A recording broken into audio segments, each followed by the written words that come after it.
Assalamualaikum warahmatullahi wabarakatuh semuanya. Pada kesempatan kali ini, kami dari kelompok 4 akan mempresentasikan materi tentang sales promotion. Sebelum kita masuk ke dalam materi, kita akan memperkenalkan diri dahulu. Saya sendiri dengan Nailah Rizky Aulia dengan NIM 2408102011156. Dengan rekan saya, Saya Desya Putra dengan akhiran NIM 1131. Saya Nadia Rifda Azalia dengan akhiran NIM 1158. Saya Theodora Safazaluna dengan akhiran NIM 1167. Oke, langsung saja kita mulai. Jadi, saya akan mempresentasikan materi yang pertama. Kalau misalnya kita ngomongin soal sales promotion gitu, kebanyakan orang pasti mikirnya langsung ke diskon atau potongan harga. Padahal sebenarnya definisinya itu jauh lebih luas dari itu. Di sini menurut Patty, sales promotion itu adalah aktivitas pemasaran yang bersifat spesifik. Bisa spesifik terhadap waktu, tempat, atau kelompok pelanggan tertentu, dan yang tujuannya itu untuk mendorong respon langsung dari konsumen atau perantara pemasaran, dan dengan melalui penawaran manfaat tambahan. Nah, dari definisi ini ada 3 elemen kunci yang perlu kita pahami. Yang pertama ada non-standar, artinya itu promosi itu sifatnya sementara dan tidak berlaku untuk semua orang, bisa terbatas kepada kelompok tertentu atau saluran distribusi tertentu gitu. Kemudian yang kedua ada respon oriented, jadi promosi ini tuh dirancang untuk mendorong respon langsung, tapi responnya nggak harus selalu berupa pembelian ya, bisa juga sekedar kayak kunjungan ke toko aja, atau minta brosur, atau nyoba sampel produk. Yang ketiga itu benefit oriented, promosi itu menawarkan sesuatu yang lebih di luar bauran pemasaran standar, bisa berupa produk ekstra, atau harga lebih murah, atau bahkan layanan tambahan. Next. Nah, jadi karena masih banyak yang salah paham soal sales promotion ini yang akan kita bahas. Nah, inilah yang akan kita bahas di bagian mitos dan realita. Jadi selama ini riset akademis itu terlalu fokus ke kupon dan diskon, sehingga pandangan kita ini kurang luas, seolah promosi itu ya cuma soal potongan harga. Padahal sales promotion itu sebenarnya adalah sebuah toolkit yang beragam, di mana kreativitas itu justru bisa lebih diutamakan dibanding sekedar insentif ekonomi. Kemudian di sini ada alat promosi, yaitu yang bisa diklasifikasikan menjadi 6 dimensi. Yang pertama itu mulai dari target promosinya, apakah push ke perantara atau pull langsung ke konsumen. Kemudian yang kedua itu dari segi manfaat, jadi apa manfaat yang ditawarkan. Kemudian yang ketiga itu kesesuaian produk pasar. Yang keempat consumer appeal, jadi selera berbeda tiap segmen. Dan yang keenam market capabilities, yaitu sampel undian dan lain-lainnya. Dan yang terakhir ada implementation priorities, legal dan teknis.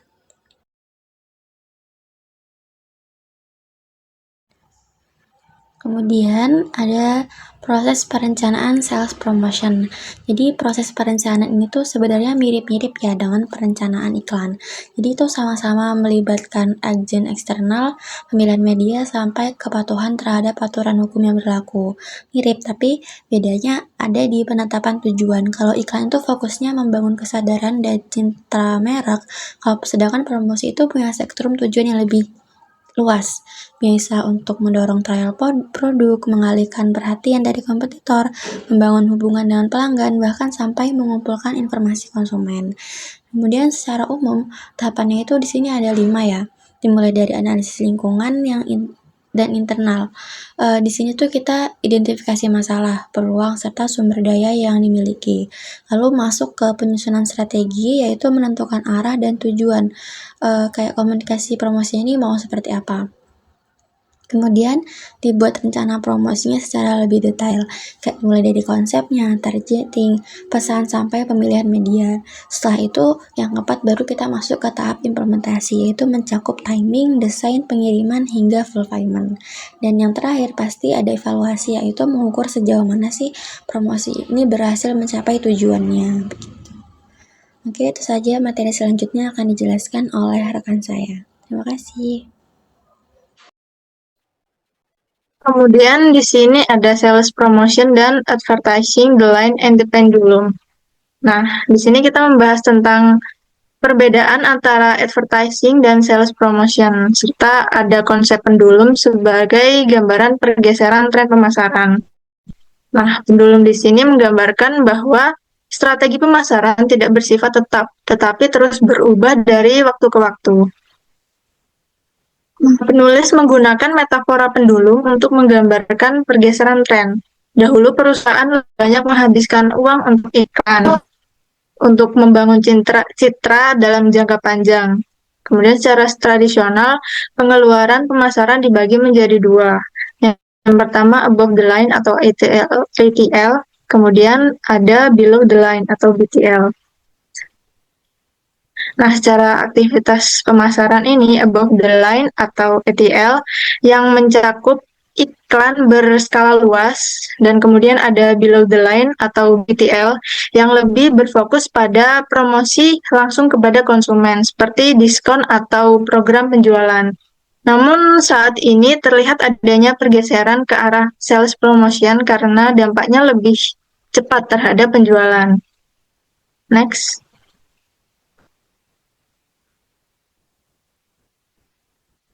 Kemudian di sini ada the growing importance of sales promotion. Mengapa promosi penjualan semakin penting? Nah, setidaknya ada 4 alasan utama yang menjelaskan mengapa anggaran pemasaran saat ini jauh lebih banyak dialokasikan ke promosi dibandingkan dengan iklan tradisional. Yang pertama, ada tekanan hasil jangka pendek atau short termism.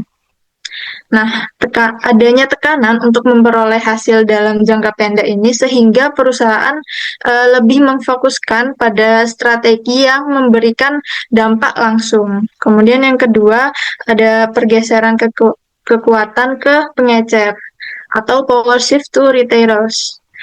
Nah, terjadinya pergeseran kekuatan ke pihak pengecer ini yang kini ini menjadi memiliki peran lebih besar dalam menentukan penjualan dari produk. Kemudian yang ketiga ada kejenuhan media dan biaya iklan yang mahal. Nah, perkembangan media sekarang ini yang semakin luas menjadikan biaya iklan itu semakin tinggi, sehingga promosi itu jadi alternatif yang lebih efisien. Kemudian yang keempat ada kesamaan produk atau product parity.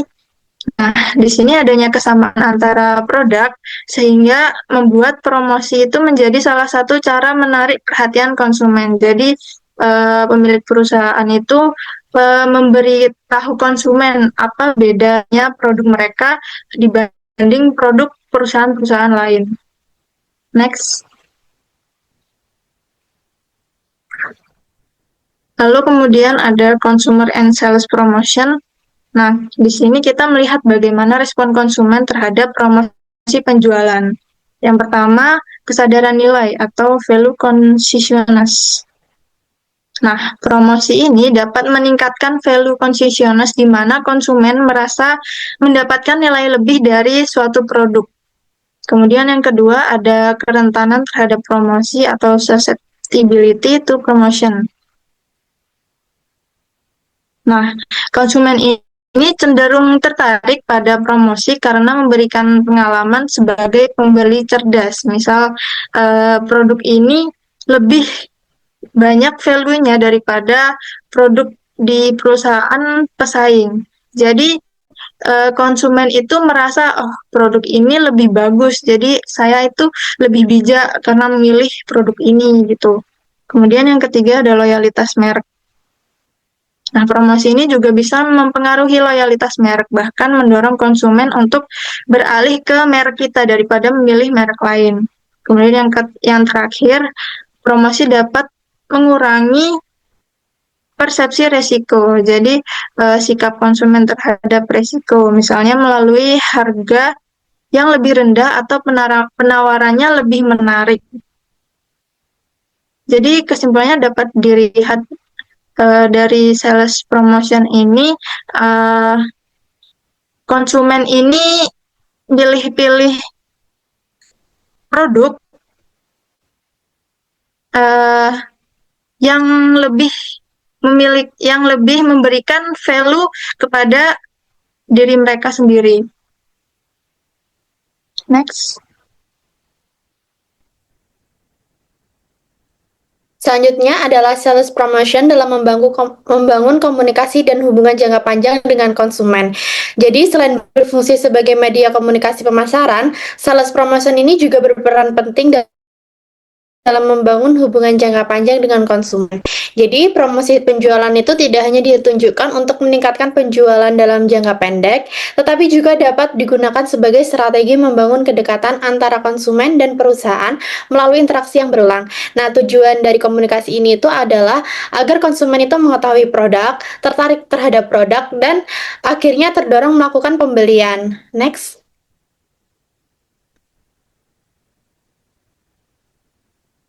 Nah, selanjutnya itu adalah model AIDA dalam sales promotion. Jadi, promosi penjualan itu dapat dianalisis menggunakan model AIDA atau Attention, Interest, Desire, and Action. Nah, yang menjelaskan tahapan konsumen itu dalam merespon suatu komunikasi pemasaran. Model ini tuh menunjukkan bahwa promosi penjualan itu tidak hanya bertujuan untuk meningkatkan penjualan secara langsung, tetapi juga berperan dalam membentuk proses psikologis konsumen, mulai dari mengenal produk hingga akhirnya melakukan pembelian. Dengan kata lain, promosi itu penjualan itu bekerja secara bertahap untuk memenuhi kebutuhan konsumen. Yang pertama ini adalah attention, yaitu menarik perhatian. Nah, promosi penjualan ini berfungsi untuk menarik perhatian konsumen di tengah banyaknya produk yang bersaing di pasar. Nah, perusahaan itu biasanya menggunakan kata-kata yang mencolok seperti gratis, diskon besar, beli satu gratis satu, cashback, atau hadiah langsung. Nah, kata-kata tersebut itu membuat produk itu terlihat lebih menarik dibandingkan dengan produk lain, sehingga konsumen itu menjadi sadar dan memperhatikan keberadaan produk tersebut. Nah, contohnya di sebuah minimarket itu menempelkan label diskon 50% hari ini. Nah, pada produk minuman tertentu sehingga konsumen itu yang awalnya tidak berminat membeli akhirnya tertarik melihat produk tersebut.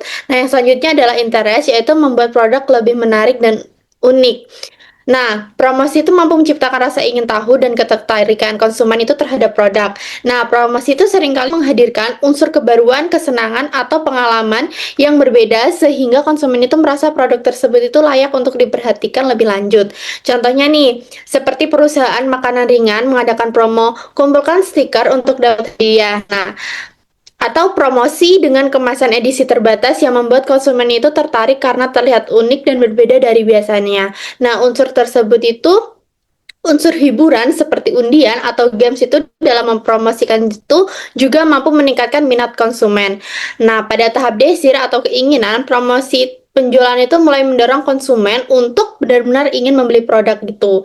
Nah, keinginan ini tuh muncul karena konsumen itu merasa akan mendapatkan keuntungan lebih. Misalnya bonus produk tambahan, hadiah, atau kesempatan memenangkan undian. Nah, pada tahap ini konsumen itu tidak hanya tertarik tetapi mulai mempertimbangkan bahwa membeli produk tersebut itu akan memberikan manfaat lebih dibandingkan membeli produk lain. Contohnya, promo beli sampo ukuran besar gratis conditioner mini. Nah, itu dapat membuat konsumen merasa pembelian tersebut itu lebih menguntungkan, sehingga muncul keinginan kuat untuk memilih merek tersebut. Nah, yang terakhir adalah tahap action atau tindakan, yaitu ketika promosi berhasil mendorong konsumen untuk melakukan tindakan nyata berupa pembelian. Nah, pada tahap ini tuh promosi memberikan dorongan akhir agar konsumen itu segera membeli, misalnya melalui batas waktu promo, biasanya kayak hanya hari ini, jumlah terbatas atau stok terbatas, atau potongan harga langsung di kasir. Nah, contohnya itu seperti promo flash sale 2 jam di e-commerce itu membuat konsumen itu segera check out karena takut kehilangan kesempatan. Nah, selain itu, pembelian pertama promosi juga dapat mendorong pembelian ulang. Nah, misalnya seperti melalui kupon diskon untuk pembelian berikutnya atau sistem poin loyalitas. Nah, yang selanjutnya adalah membangun hubungan melalui promosi. Salah satu bentuk promosi yang sangat berorientasi pada hubungan jangka panjang adalah program loyalitas. Nah, program loyalitas itu adalah merupakan bentuk promosi yang bertujuan membangun hubungan jangka panjang dengan konsumen melalui pembelian keuntungan khusus seperti poin, reward, diskon eksklusif, cashback, atau hadiah tertentu. Nah, program ini tuh membuat konsumen merasa dihargai sehingga terdorong untuk dilakukan pembelian ulang serta berkelanjutan. berkelanjutan. Nah, contohnya itu dapat dilihat pada program Indomaret Poinku atau Alfamaret Ponta yang memberikan poin setiap transaksi belanja. Nah, kemudian poin tersebut itu dapat ditukar dengan potongan harga maupun hadiah. Nah, selain meningkatkan frekuensi penjualan, program loyalitas ini tuh juga memberikan manfaat strategi bagi perusahaan karena mampu mengumpulkan data konsumen. Nah, selanjutnya tuh selain berorientasi pada konsumen, promosi penjualan itu juga dapat memperkuat hubungan perusahaan dengan pihak saluran distribusi melalui trade promotion. Nah, dalam kegiatan pemasaran, dukungan pengecer atau retail itu sangat penting karena menentukan ketersediaan produk di pasar serta mempengaruhi keputusan pembelian konsumen. Jadi oleh sebab itu perusahaan itu sering menawarkan diskon gratis, bonus produk, hadiah maupun konteks penjualan kepada retailer agar produk tersebut itu mereka itu mendapatkan posisi strategis di toko seperti ditempatkan di rak depan atau dekat kasir. Nah, contohnya itu perusahaan besar seperti Unilever atau Indofood itu kan kerap memberikan potongan harga khusus kepada minimarket maupun grosir apabila melakukan pembelian dalam jumlah besar serta memberikan bonus tambahan produk sebagai bentuk insentifnya. Nah, hubungan distribusi ini akan berdampak positif karena produk itu menjadi lebih mudah ditemukan dan tersedia sesuai dengan kebutuhan pasar. Selanjutnya adalah promosi penjualan juga dapat membangun hubungan melalui kerjasama antar perusahaan atau CEO promotion yang dilakukan untuk memanfaatkan kesamaan target pasar dan menciptakan sinergi antar produk sehingga promosi itu menjadi lebih menarik bagi konsumen. Nah, contohnya itu adalah kolaborasi antara McDonald dengan film Disney atau Marvel. Nah, melalui paket Happy Meal yang disertai merchandise karakter film atau kerjasama platform digital seperti Gojek atau Grab dengan bank tertentu yang menawarkan diskon pembayaran apabila konsumen itu menggunakan kartu atau e-wallet tertentu. Nah, bentuk promosi ini tuh dapat memperluas jangkauan pasar sekaligus meningkatkan citra merek karena perusahaan itu memperoleh keuntungan dari reputasi mitra kerjasama. Namun demikian, perusahaan itu perlu berhati-hati dalam memilih partner promosi agar tetap sesuai dengan nilai merek, etika bisnis, serta kebijakan yang berlaku sehingga tidak menimbulkan dampak negatif terhadap reputasi perusahaan. Next.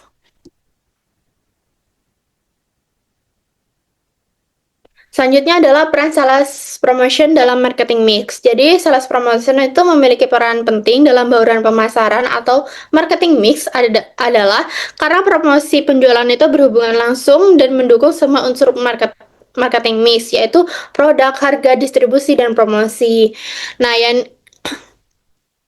yang dimaksud sales promotion marketing memiliki peran penting itu adalah karena promosi itu berfungsi sebagai strategi yang dapat memperkuat dan mendukung seluruh elemen utama dalam marketing mix. Nah, untuk aspek produknya sendiri itu karena promosi itu kan seperti pemberian sampel gratis atau sampling itu mampu mendorong konsumen itu untuk mencoba produk baru dan mengenali kualitas serta manfaatnya secara langsung. Nah, dengan demikian promosi penjualan itu dapat meningkatkan pengalaman konsumen terhadap produk sekaligus menumbuhkan ketertarikan untuk membeli kembali. Nah, selain itu sales promotion juga berkaitan erat dengan harga. Nah, karena bentuk promosi yang paling umum itu adalah diskon, cashback, bundling, atau potongan harga. Nah, strategi tersebut itu dapat mempengaruhi persepsi konsumen terhadap nilai suatu produk. Melalui strategi harga, perusahaan itu dapat menarik konsumen yang sensitif terhadap harga serta meningkatkan daya saing produk di pasar.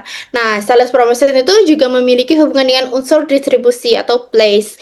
Nah, karena promosi penjualan ini seringkali melibatkan retail atau distributor, misalnya nih, perusahaan memberikan intensif tertentu agar retail itu bersedia menyediakan stok lebih banyak atau menempatkan produk di lokasi strategis, dan ada juga yang memberikan ruang display yang khusus. Nah, hal ini tuh berdampak pada meningkatnya ketersediaan produk sehingga konsumen itu lebih mudah menemukan dan membeli produk tersebut. Kemudian yang terakhir adalah unsur promosi atau promotion. Jadi sales promotion itu menjadi bagian dari strategi komunikasi pemasaran yang mampu mendorong konsumen melakukan tindakan langsung, berbeda dengan advertising yang terlebih berfokus pada membangun citra dan kesadaran merek. Promosi penjualan ini dapat mendorong keputusan pembelian dengan cepat karena menawarkan manfaat yang bersifat langsung. Nah, dengan demikian, sales promotion itu dianggap penting dalam marketing mix karena mampu menjadi alat pemasar yang efektif untuk memperkuat strategi perusahaan secara keseluruhan. Next. Nah, yang selanjutnya yaitu promosi penjualan. Promosi itu menjadi solusi yang cepat dan adaptif bagi pemasar yang ingin menunjukkan kinerja segera, merespon tekanan persaingan, atau mencapai target penjualan yang tinggi. Nah, asal-usul promosi sebagai alat taktis membuatnya sangat responsif dan mudah disesuaikan, sehingga cocok untuk pendekatan just in time dalam pengelolaan persediaan dan bisnis. Nah, untuk mengelola promosi secara efektif dan strategis, terdapat beberapa panduan praktis yang perlu diperhatikan oleh pemasar. Antara lain yang pertama yaitu berupaya menambah nilai produk atau layanan, bukan sekedar hanya menurunkan harga. Yang kedua yaitu mengaitkan promosi dengan nilai-nilai merek agar konsisten dan memperkuat identitas merek. Yang ketiga, menyelaraskan tema promosi dengan kampanye iklan yang sedang berjalan untuk menciptakan kesan yang kuat dan terpadu. Yang keempat yaitu mengembangkan sinergi dengan kegiatan penjualan dan hubungan masyarakat untuk memperluas jangkauan dan efektivitas promosi. Selanjutnya yaitu mencari peluang promosi bersama, cross promotion dengan mitra yang relevan untuk meningkatkan daya tarik dan keuntungan bersama. Yang keenam, memberikan penghargaan kepada pelanggan setia dan mendorong pembelian ulang sebagai upaya mempertahankan loyalitas pelanggan. Yang ketujuh, memastikan promosi ditargetkan secara jelas, memiliki tujuan yang terukur, dan diawasi oleh eksekutif yang memiliki otoritas yang memadai. Yang kedelapan yaitu melakukan pemantauan dan evaluasi secara terus-menerus untuk menilai keberhasilan promosi dan melakukan penyesuaian bila diperlukan. Nah, kesalahan dalam promosi penjualan, promosi penjualan itu mampu membantu mencapai berbagai tujuan pemasaran, namun memiliki keterbatasan karena tidak dapat menutupi kelemahan dalam elemen bauran pemasaran lainnya. Nah, menghidupkan kembali merek yang usang serta beresiko menimbulkan dampak negatif jika digunakan secara berlebihan. Berbagai kasus menunjukkan bahwa kesalahan dalam perencanaan dan pengendalian promosi, baik secara offline maupun online, itu dapat menyebabkan kerugian yang sangat besar, publisitas negatif, hingga dampak serius lainnya. Nah, oleh karena itu, promosi itu perlu dirancang dan dikelola secara hati-hati agar tidak menimbulkan risiko yang merugikan perusahaan. Di sini ada 8 risiko utama terkait promosi. Yang pertama yaitu perang harga promosi, kedua itu penyalahgunaan kupon, ketiga perubahan harga yang referensi, 4 kesalahan pencetakan, 5 penukaran berlebihan, 6 disonasi kualitas, 7 yaitu masalah perbajakan, dan 8 itu masalah pemenuhan. Nah, mitigasi kesalahan promosi itu yang pertama memberikan perhatian lebih pada proses perencanaan promosi. Yang kedua yaitu mempertimbangkan berbagai pertanyaan dasar dalam perencanaan kampanye promosi. Dan yang ketiga itu mematuhi kode etik promosi yang berlaku. Strategi promosi di penjualan untuk di masa depan. Salah satu prinsip utama dalam manajemen promosi adalah bahwa menggunakan teknik promosi secara berlebihan itu akan mengurangi efektivitasnya. Oleh karena itu, inovasi dan kreatif itu menjadi faktor kunci keberhasilan suatu promosi itu. Nah, di sini ada beberapa inovasi dalam promosi. Yang pertama yaitu kupon berteknologi tinggi. Penggunaan smart card seperti promo card memungkinkan penyimpanan dan penukaran kupon secara otomatis berdasarkan riwayat pembelian. Yang kedua yaitu sistem EPOS atau Electronic Point of Sale. Sistem ini memungkinkan pengelolaan promosi secara otomatis seperti penawaran beli 2 gratis 1 tanpa perlu pengemasan ulang sehingga lebih efisien dari sisi biaya dan logistik. Yang ketiga yaitu inovasi dalam kemasan. Penggunaan kemasan yang kreatif, misalnya menggunakan tinta termokromik yang hanya menampilkan pesan atau gambar pada suhu yang tertentu. Yang keempat yaitu sistem database pelanggan. Menggunakan sistem database terpusat itu memungkinkan perusahaan lebih tepat sasaran dalam melakukan direct marketing serta mengukur efektivitas kampanye dengan lebih akurat. Nah, sekian presentasi yang dapat kelompok kami lakukan. Kurang lebihnya mohon maaf. Wassalamualaikum warahmatullahi wabarakatuh.